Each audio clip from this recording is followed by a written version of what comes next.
de su ministerio. Oramos por la iglesia en Estados Unidos, por las necesidades de los países que están ministrando, que ahora tú nos has permitido ser parte de esa gran organización del reino, Señor, y te doy gracias porque tú en su tiempo y en su momento siempre haces las cosas a tu manera, a tu, eh, a tu tiempo, Señor. Realmente tú tienes esa virtud de hacer las cosas, y cuando tú dices que las cosas ya son, deben y se deben dar, se dan sin que ninguno de nosotros podamos hacer nada. Pedimos que bendigas este tiempo y que podamos aprender de tu palabra. En el nombre de Jesús oramos. Amén. El miércoles, hermanos y hermanas, les estamos invitando, por favor, a que se conecten. Hemos estado este miércoles, empezamos a hablar sobre el ayuno, porque necesitamos conocer varias cosas sobre eso. Y decidimos que íbamos a hablar sobre el ayuno el miércoles, este domingo y este próximo miércoles, para prepararnos y tener un trasfondo más bíblico que religioso con respecto a ayunar y a orar en tiempo de ayuno. Entonces, esa ha sido la idea que tenemos en estos días. Quisiera leer, que me acompañaran ustedes a abrir sus Biblias en 2 de Samuel capítulo 12. 2 de Samuel capítulo 12. 2 Samuel capítulo 12 dice el Señor, 2 Samuel 12, el Señor envió a Natán para que hablara con David cuando se presentó ante David. Le dijo: dos hombres vivían en un pueblo. El uno era rico y el otro pobre. El rico tenía muchísimas ovejas y vacas. En cambio, el pobre no tenía más que una sola ovejita que él mismo había comprado y criado. La ovejita creció con él y con sus hijos, comía de su plato, bebía de su vaso y dormía en su regazo. Era para ese hombre como su propia hija. Pero sucedió que un viajero llegó de visita a casa del hombre rico, y como éste no quería matar ninguna de sus propias ovejas o vacas para darle de comer al huésped, le quitó al hombre pobre su única ovejita. Tan grande fue el enojo de David contra aquel hombre que le respondió a Natán: tan cierto como el Señor vive, que quien hizo esto merece la muerte. ¿Cómo pudo hacer algo tan ruin? Y ahora pagará 4 veces el valor de la oveja. Entonces Natán le dijo a David: tú eres ese hombre.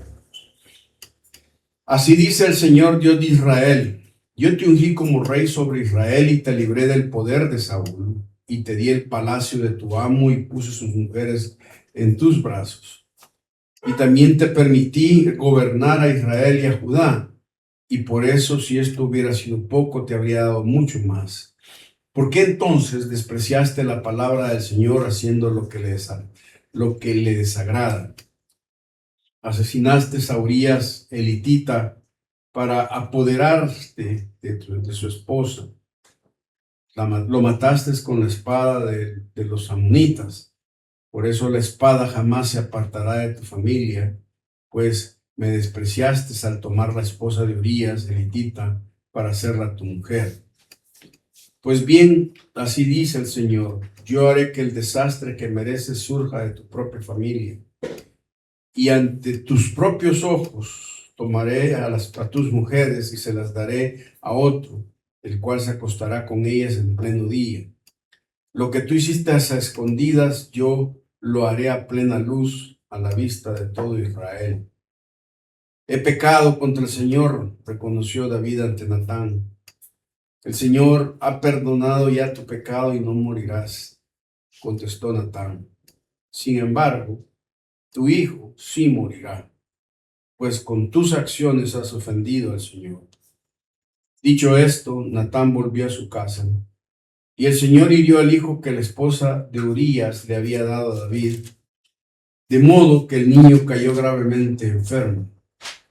David se puso a rogar a Dios por él, ayunaba y pasaba las noches en el sueño, las noches tirado en el suelo. Los ancianos de su corte iban a verlo y le rogaban que se levantara, pero él se resistía y se negaba a comer con ellos. 7 días después, el niño murió. Los oficiales de David tenían miedo de darle la noticia, pues decían, si cuando el niño estaba vivo, le hablábamos al rey y no nos hacía caso, ¿qué locura no hará ahora si le decimos que el niño ha muerto? Pero, cuchicheando, se dio cuenta de lo que había pasado y les preguntó, ¿ha muerto el niño? Sí, ya ha muerto, le respondieron. Entonces David se levantó del suelo y enseguida se bañó y se perfumó. Luego se vistió y se fue a la casa del Señor para adorar. Después regresó al palacio, pidió que le sirvieran ahí alimentos y comió. ¿Qué forma de actuar es esta?, le preguntaron sus oficiales. Cuando el niño estaba vivo, usted ayunaba y lloraba, pero ahora que se ha muerto, usted se levanta y se pone a comer. David respondió, es verdad que cuando el niño estaba vivo yo ayunaba y lloraba, pues pensaba, quién sabe, tal vez el Señor tenga compasión de mí y permita que el niño viva. Pero ahora que ha muerto, ¿qué razón tengo para ayunar? ¿Acaso puedo devolverle la vida? Yo iré a donde él está, aunque él ya no volverá a mí.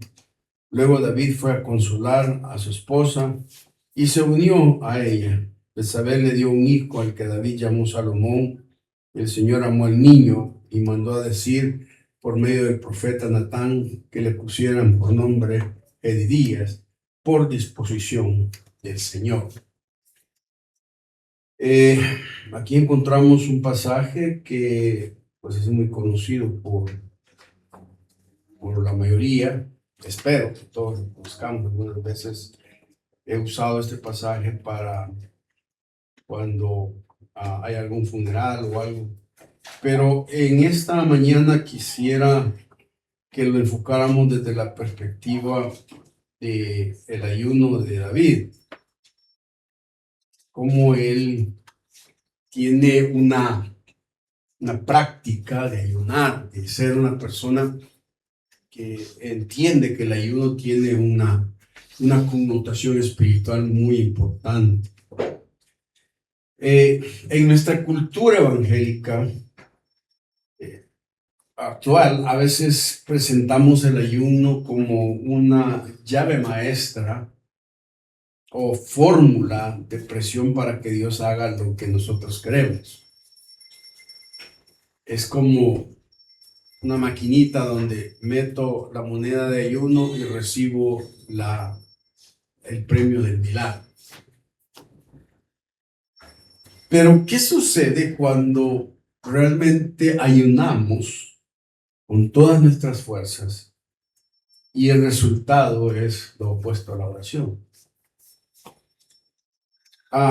Yo quiero que veamos que el ayuno en realidad es el elemento básico de ayunar.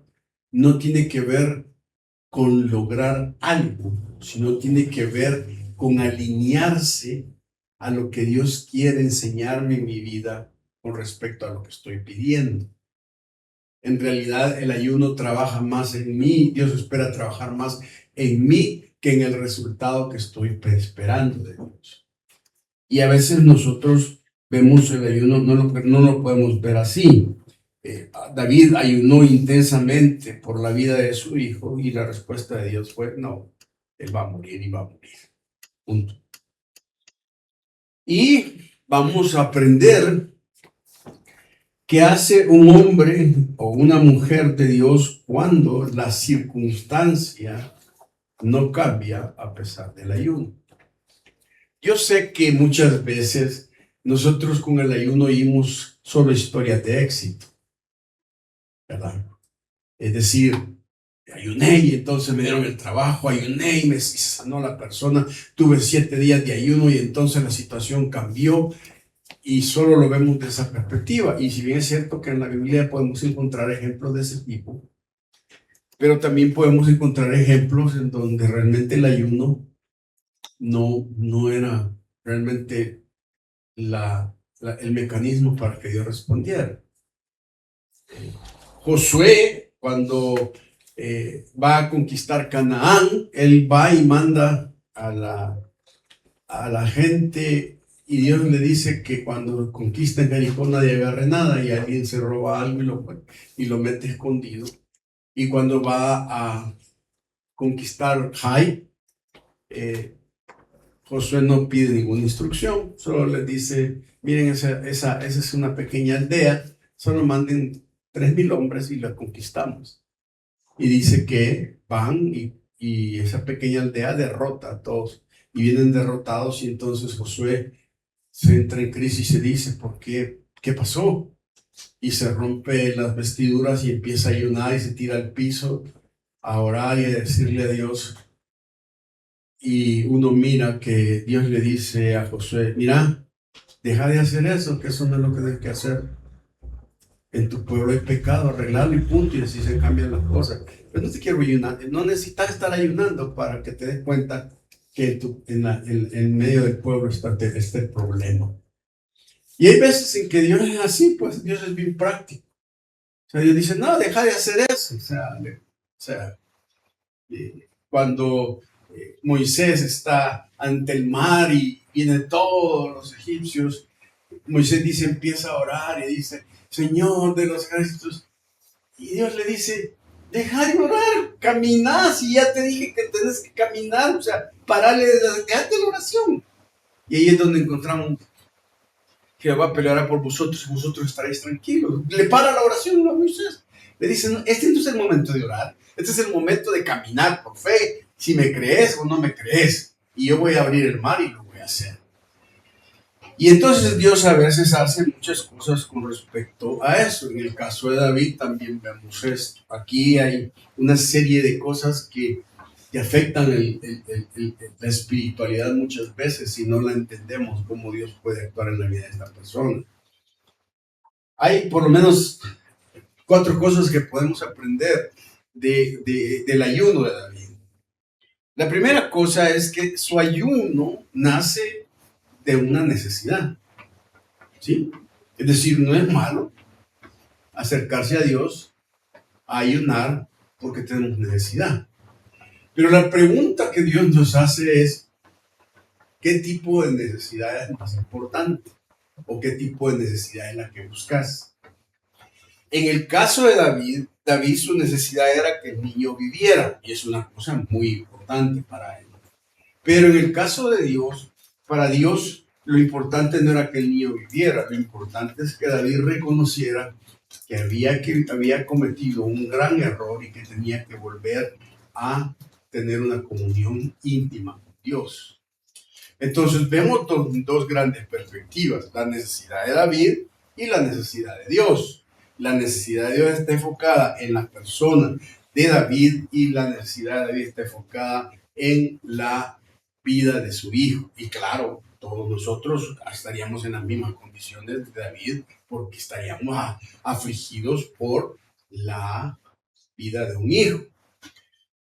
Y esa necesidad de David nosotros la podemos ver porque en el versículo que uno lee, dice el versículo 13 del capítulo 12, he pecado contra el Señor, reconoció David ante Natán. Este tipo de respuesta no crean que es una respuesta del diente al labio. Realmente David, cuando uno lee el Salmo 51, ha vivido luchando durante casi un año escondido en el pecado y al final lo revienta Natán y él dice, de veras, sí he pecado contra el Señor. Y cuando él reconoce eso, en realidad nadie está reconociendo que merece la muerte. Él está diciendo, yo soy culpable y de veras muerte por muerte y tiene que haber pena de muerte.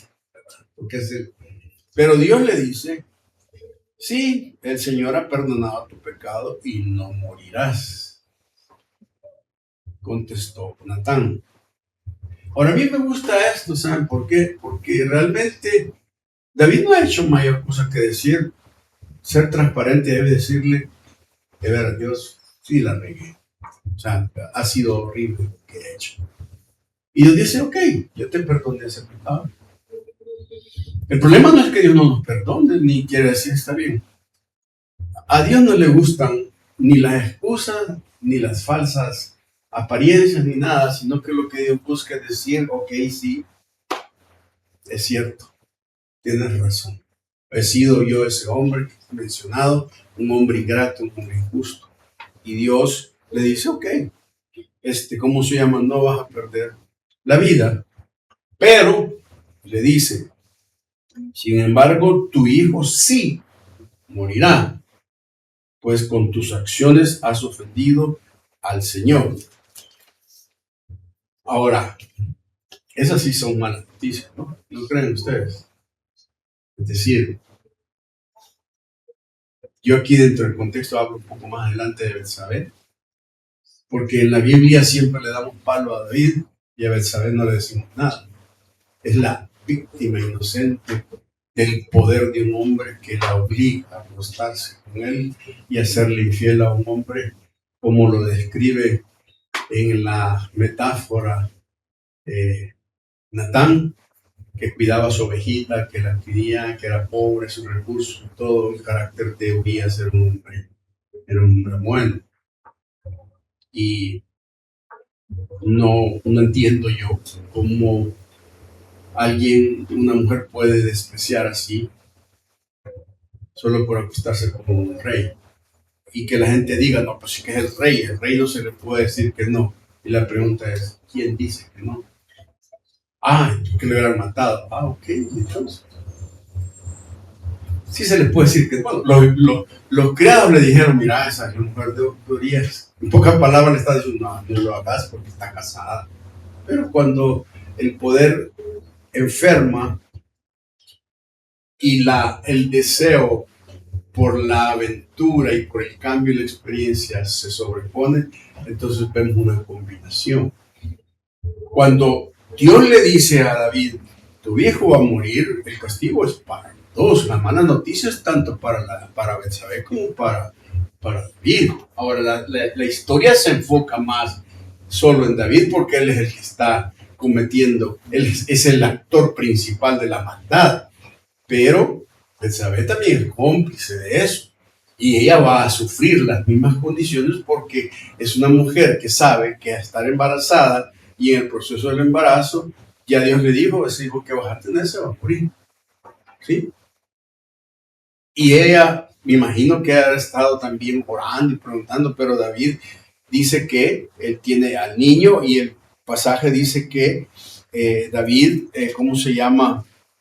El versículo 15 dice, y el Señor hirió al hijo que la esposa de Urias le había dado a David. ¿Saben ustedes que en la Biblia jamás, de los jamás es cuando Dios se refiere a Urias o a Betsabé, se refiere como la esposa de David, sino que se refiere siempre a la mujer de Urias? Siempre se refiere a ella. ¿Por qué?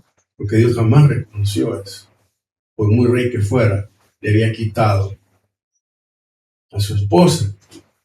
Ahora, la necesidad de David, él quiere resultados y tras ese juicio, dice que él en el versículo, dice que el versículo 15 del capítulo 12, de modo que el niño cayó gravemente enfermo. O sea, no fue una muerte de un solo, sino que fue una enfermedad que lo fue deteriorando. Ya es todavía más difícil. ¿Por qué? Porque no es lo mismo ver a morir a alguien de repente, aunque es doloroso, que ver a una persona que va a un niño que se va deteriorando hasta morir. Es sumamente triste y doloroso. Ahora, ¿Dios es un Dios cruel e injusto? No, Dios es un Dios justo porque lo que Él hizo le está retribuyendo en su vida. Ahora dice el versículo 16, David se puso a rogar a Dios por él, ayunaba y pasaba las noches tirado en el suelo. Los ancianos de su corte iban a verlo y le rogaban que se levantara, pero él se resistía y aún se negaba a comer con ellos. Aquí, cuando vemos a David, la palabra rogar realmente es una palabra fuerte, es como alguien que está gritándole a Dios, pidiéndole de favor que no haga lo que había determinado en el niño. Y la otra cosa es que habla del ayuno, y la palabra aquí es totalmente: David deja de comer, totalmente. Deja de comer, y esto es bien importante, porque dice que pasa las noches acostado en el suelo y sugiere también una angustia física extrema. Él no está usando el ayuno para manipular, sino para derramar su corazón, porque a veces nuestra oración es superficial. El ayuno comienza con una honestidad brutal delante de Dios, hermanos. No le debemos ocultar ni nuestro dolor ni nuestro desespero.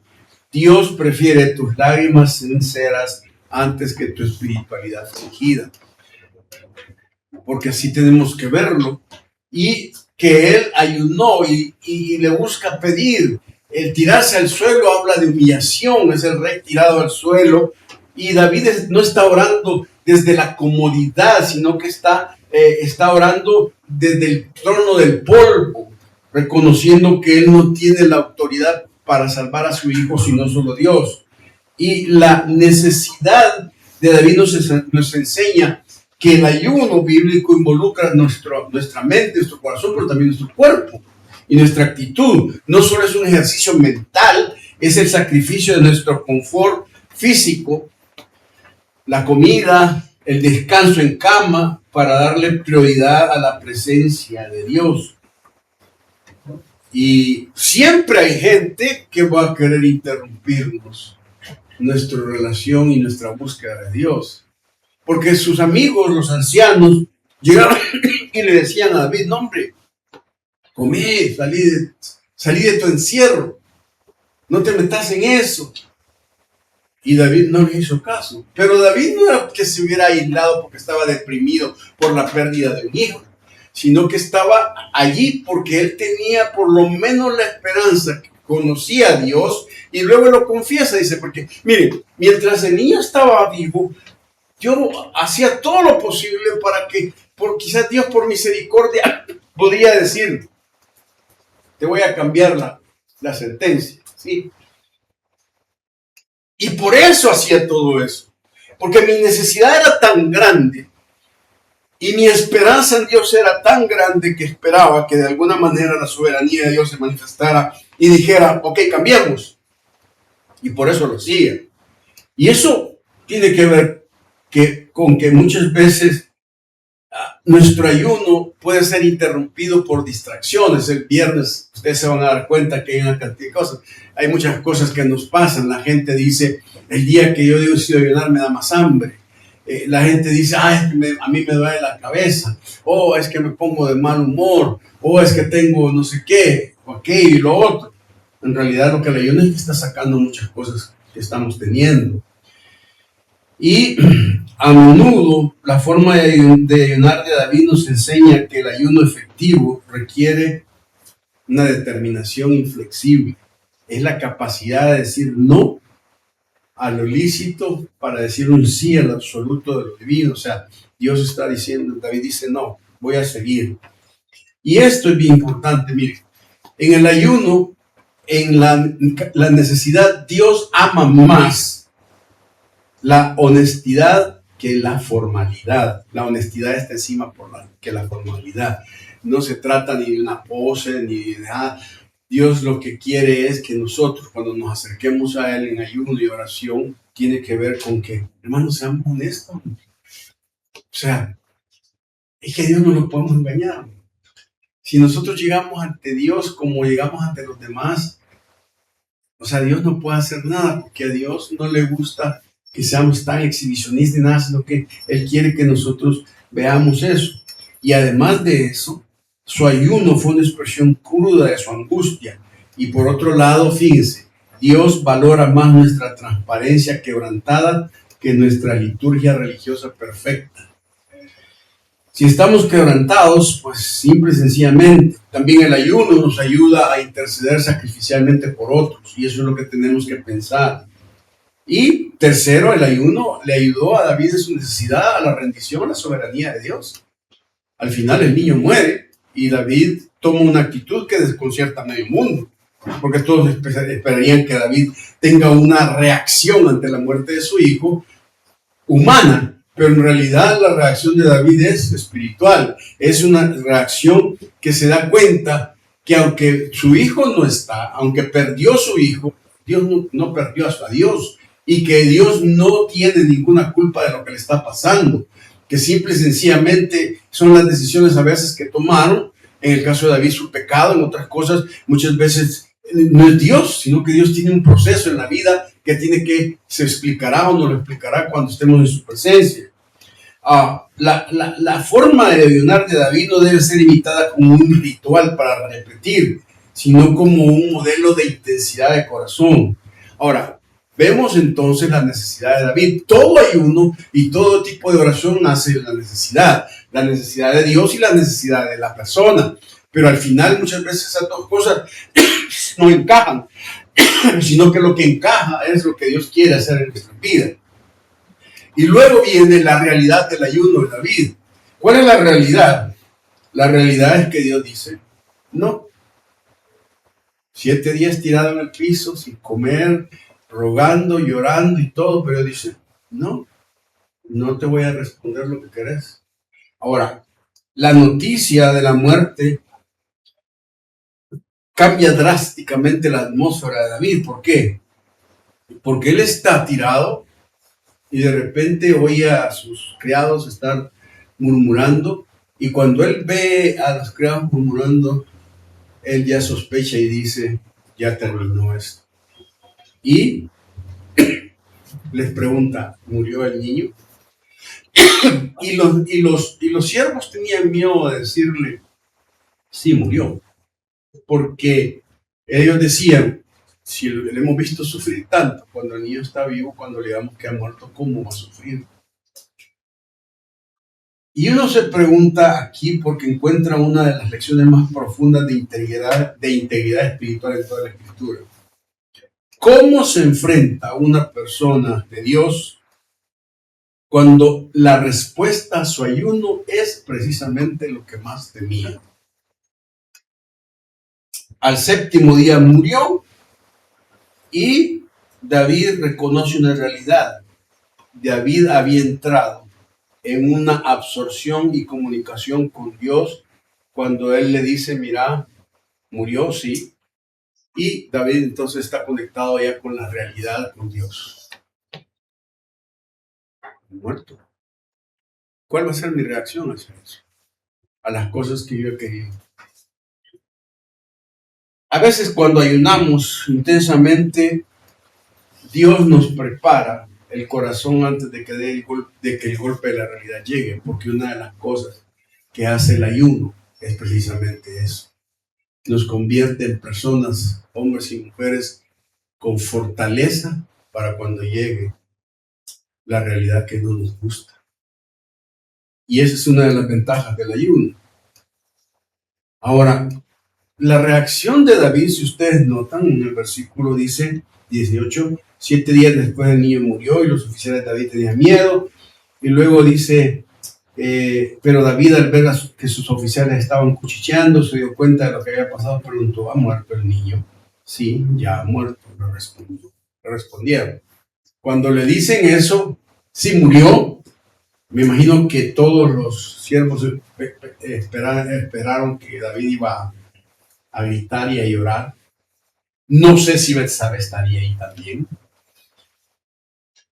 Pero lo que hace David entonces es, ok, Entonces David, dice el versículo 20, se levantó del suelo y enseguida se bañó y se perfumó, luego se vistió y fue a la casa del Señor para adorar. Después regresó al palacio, pidió que le sirvieran alimentos y comió. Pueden ver ustedes por qué. Porque David se da cuenta de que ya una vez que el decreto de Dios se manifiesta, el propósito del ayuno terminado. La palabra adorar implica postrarse ante la soberanía. David, miren, no se enfurece, no culpa a Dios, sino que se inclina ante su derecho a decidir. Así que aquí descubrimos que el ayuno no es intento de torcer la voluntad de Dios para que se ajuste a la nuestra, es al revés, sino una forma de buscar su rostro. Y cuando el resultado no es el que esperamos, nuestra respuesta define nuestra verdadera fe. ¿Cómo reaccionamos ante eso? El ayuno, hermanos, no es un intercambio comercial. No hacemos un intercambio. Una cosa que es bien importante cuando nosotros recibimos un no de Dios es la manera en que reaccionamos adorando a Dios. Porque la adoración es una muestra de la mayor fuerza de fe y de conocimiento que hemos aprendido en el ayuno.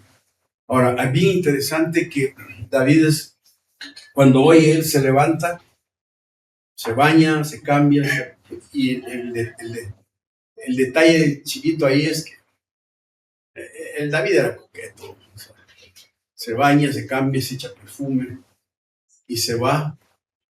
No se va a comer primero. Han pasado 7 días. No se va donde su esposa.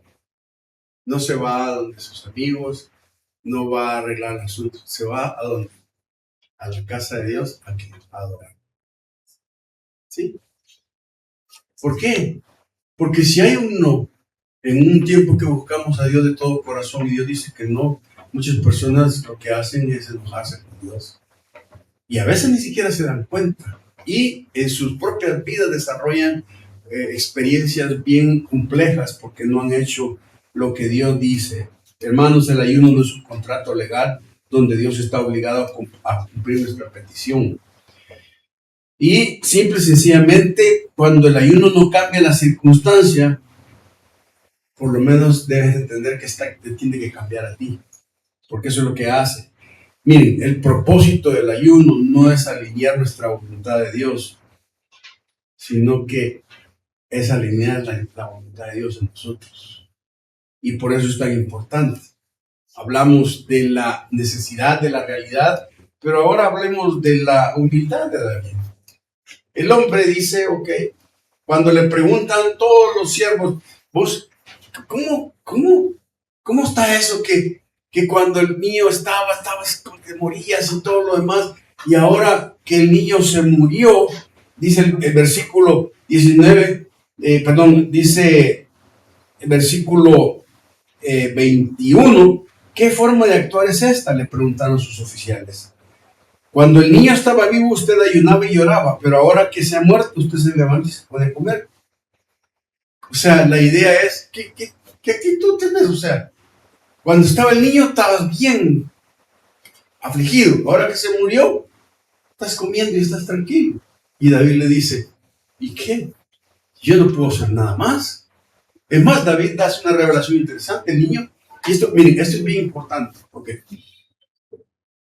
es algo que Dios puso en mi corazón cuando estaba estudiando eso. David hace una revelación interesante. Él dice, miren, yo no puedo hacer nada ya. ¿Sí? Es más, dice el niño, dice el versículo, al versículo final del versículo 23, yo iré a donde él está, aunque él ya no volverá a mí. ¿Sabe qué significa eso? Significa que David sabe que esa criatura la volverá a ver en el cielo, en el reino de Dios.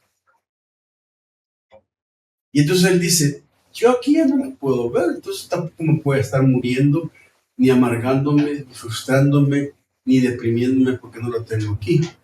Es más, yo voy por el mismo camino que él. Esto es bien importante porque es una revelación de que los niños tienen como una especie de gracia en sus vidas que pasan a la presencia de Dios. ¿Sí? Y David está tan convencido y dice, no voy a ver a mi hijo allá. Yo voy a estar ahí con él. Y por eso debo seguirla, pero la vida debe continuar. Hay una cosa bien importante que debemos entender, que la humildad de David dice, miren, yo ya no puedo hacer nada, debo seguir la vida, tengo a mi esposa, ella ha sufrido, porque observen lo que dice el 24, y luego David fue a consolar a su esposa y se unió a ella. Eso es bien importante, ¿saben por qué?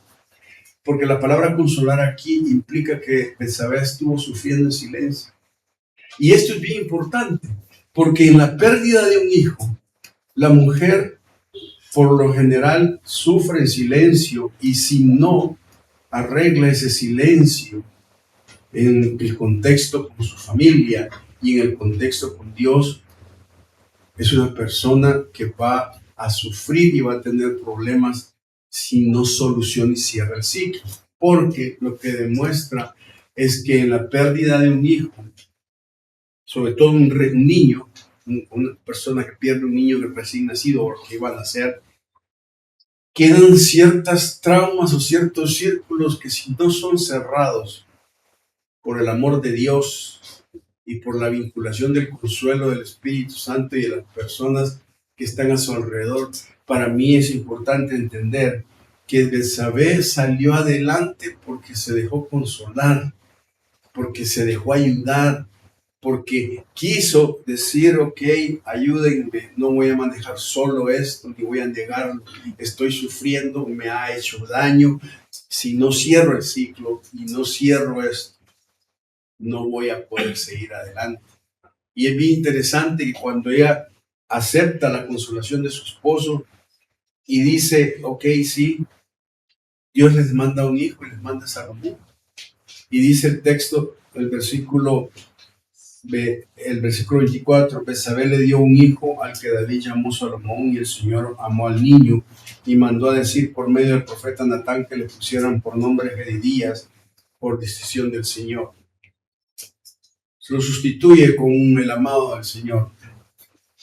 La humildad tiene que ver con el hecho de que si realmente sufrimos, por eso es que es tan triste, hermanos, que cuando se habla del aborto, por ejemplo, no hablamos de las repercusiones emocionales y destructivas que ocurren en una mujer cuando pierde un hijo. Eso es, ya digamos, cuando es por violencia, ¿verdad?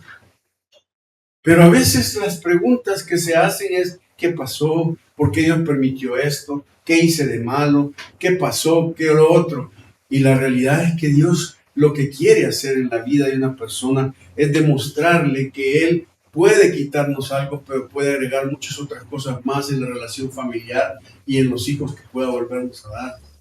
Hay mucha gente que ha pasado por estas cosas. Y a veces el silencio no es lo mejor en una mujer, de tragarse todas las emociones que sintió por el perder, porque debe ser doloroso perder parte de su cuerpo. Y que simple y sencillamente necesita ayuda, una terapia, alguien que la consuele, a que se abra y diga, sí, de plano, yo necesito cerrar este ciclo y de entregarle a Dios y decirle, Jehová Dios, Jehová quitó, sea bendito el nombre del Señor. Y eso es vital para que haya una bendición de parte de Dios.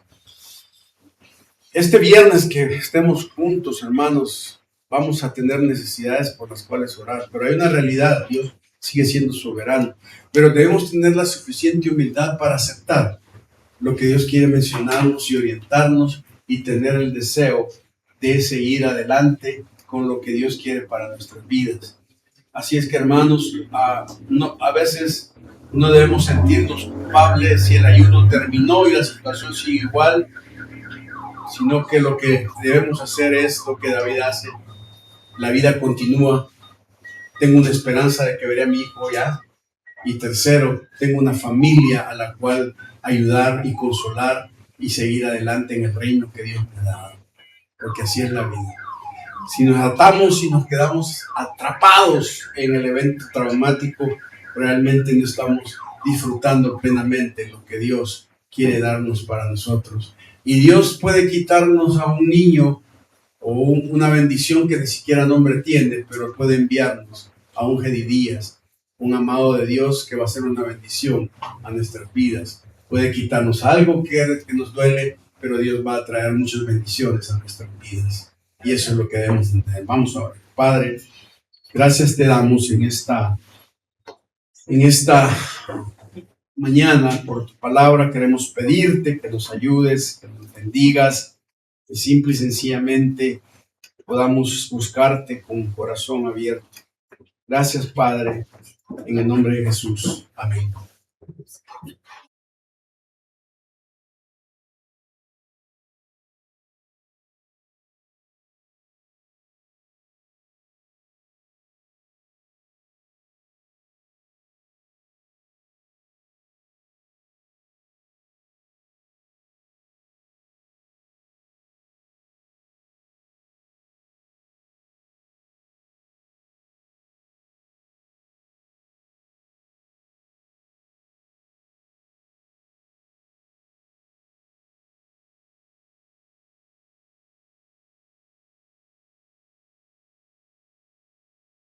Y oremos por nuestras ofrendas. Señor, te damos gracias porque nos provees lo que necesitamos. Gracias porque nunca nos falta lo que tú sabes que nosotros necesitamos tener. Y ahora te queremos agradecer esa provisión por medio de las ofrendas que te estamos entregando. Te pedimos que las bendigas, que las multipliques y que las podamos usar correctamente. En el nombre de Jesús, amén.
viva y no dejas de hablarnos. A pesar de leer y leer estas historias, no dejas de hablar.